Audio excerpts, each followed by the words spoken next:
బెంగళూరులో 10వ అంతర్జాతీయ మహిళా సదస్సును రాష్ట్రపతి ద్రౌపది ముర్ము ప్రారంభించారు.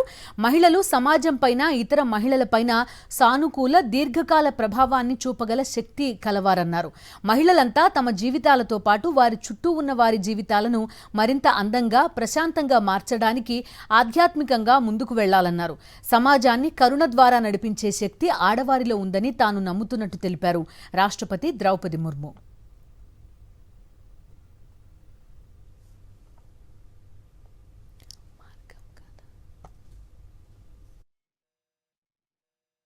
బెంగళూరులో 10వ అంతర్జాతీయ మహిళా సదస్సును రాష్ట్రపతి ద్రౌపది ముర్ము ప్రారంభించారు.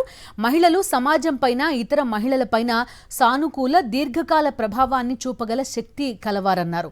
మహిళలంతా తమ జీవితాలతో పాటు వారి చుట్టూ ఉన్న వారి జీవితాలను మరింత అందంగా, ప్రశాంతంగా మార్చడానికి ఆధ్యాత్మికంగా ముందుకు వెళ్లాలన్నారు. సమాజాన్ని కరుణ ద్వారా నడిపించే శక్తి ఆడవారిలో ఉందని తాను నమ్ముతున్నట్టు తెలిపారు రాష్ట్రపతి ద్రౌపది ముర్ము.